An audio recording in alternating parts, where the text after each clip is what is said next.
This video is about descending fifth progressions. We can think of any progression from one chord to another as having two main interrelated elements: root motion and voice leading. Root motion, meaning the interval between the roots of the chords, is a crucial factor in how we experience the move from one chord to another. We can group the possible root motions within a key into three basic categories: by second, major or minor, by third, major or minor, and by perfect fourth or fifth. Tritone root progressions can happen, but they're rare.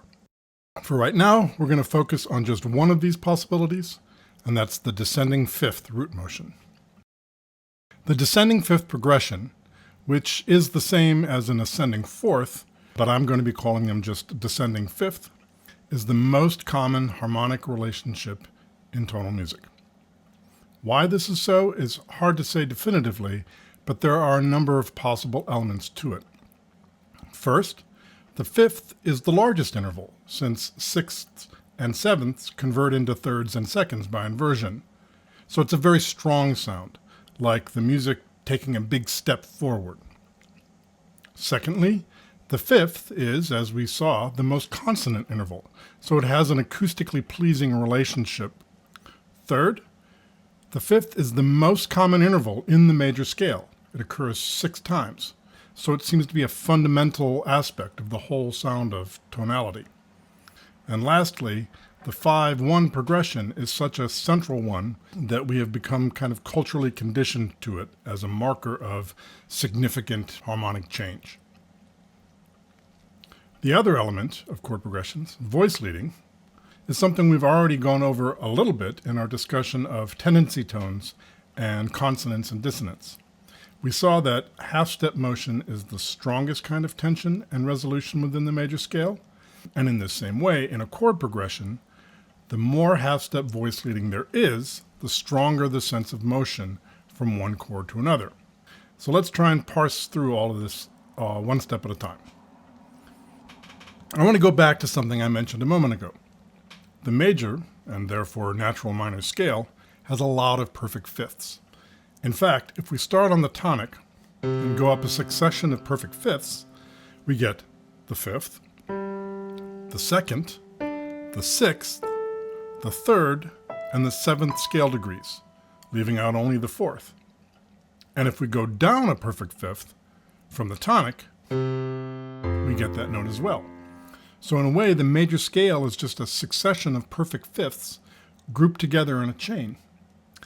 Even more interesting, if we were to start on the seventh and do the same procedure, we would get all 12 pitches and then connect up again where we started, making the circle of fifths. Which means that a major scale is just a 7-note wedge out of the circle of fifths.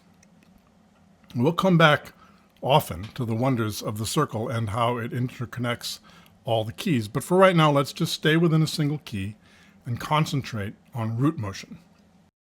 I said that descending fifth root motion was the strongest and most common in tonal music. Knowing what we now do about how the scale relates to the circle of fifths gives us some insight into how this might work. If we wanted to move strongly forward in a key and head towards the tonic, as we often do, then moving by descending fifths is a great way to do it. If we start on the 7, we can keep moving to the 3 chord, the 6 chord, the 2 chord, the 5 chord, and then to the tonic in a steady march. In practice, a descending fifth progression that's this long is a bit unusual, but shorter ones, like 6-2-5-1,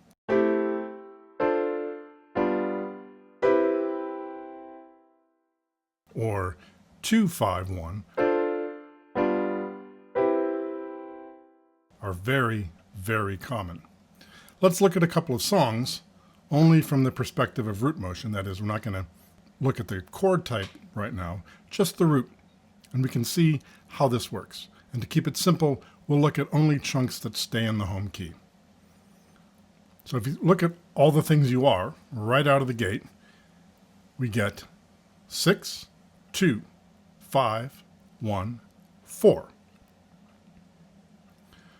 Also, right at the beginning, from Gershwin's A Foggy Day, we have 1, then 3, 6, 2, 5, 1.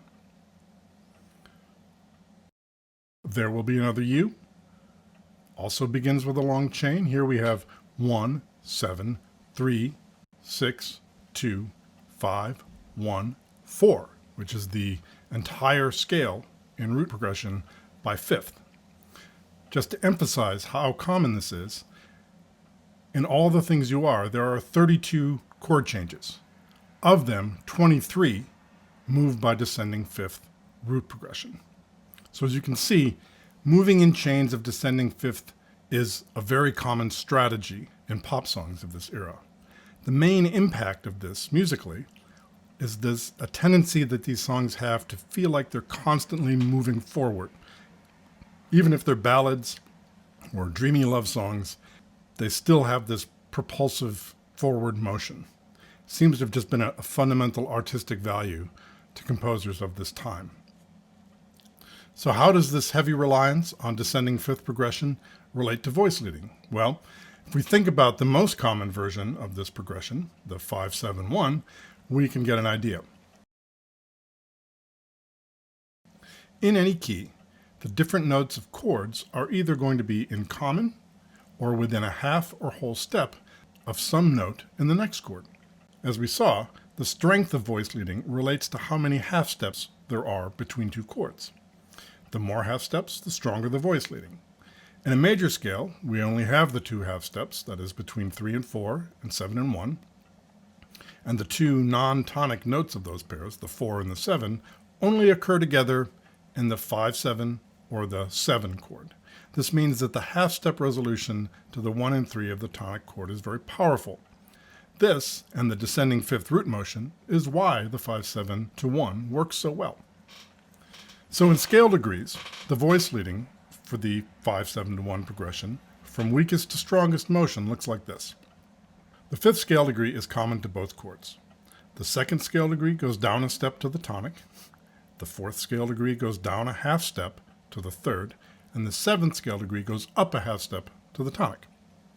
Looked at from the point of view, though, of the members of the 2 chords, this would mean that the root of the 5 chord becomes the fifth of the 1 chord.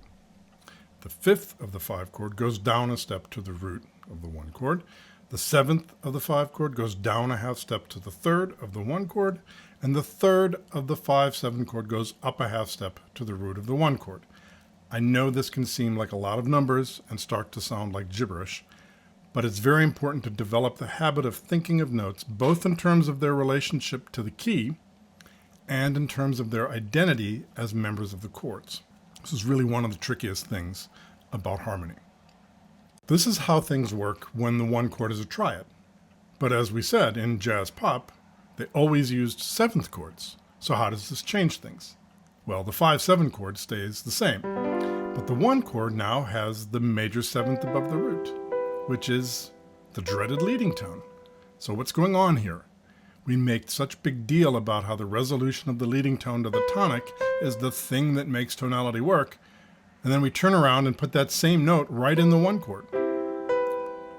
Well, remember when I talked about how 7th chords complicate the sound of the triads?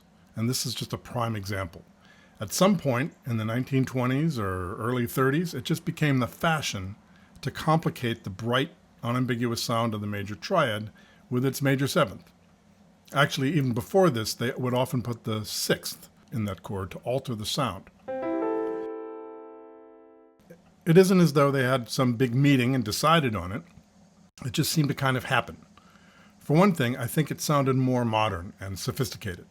And it also seemed new and different from classical music. Not as old-fashioned or snooty to them, maybe. I don't know. No one really talks about it. The fact is, though, that the leading tone loses its job as a dissonance needing to be resolved and just becomes part of the newfangled resolution chord. So how does this change the voice leading? Well, the leading tone now becomes another common tone between the 5-7 and the 1-7. 2 to the 1 and the 7-3 moves remain the same, so the voice leading is actually weaker than it was with a triad. And this is generally true with 7 chords. The voice leading gets a little bit softer. Looked at another way, if we take our first stack of 4 notes and then drop them down a perfect fifth, we can see that the bottom 2 notes of the first chord, the root and the third, just stay and become the top 2 notes of the next chord, the 5th and the 7th.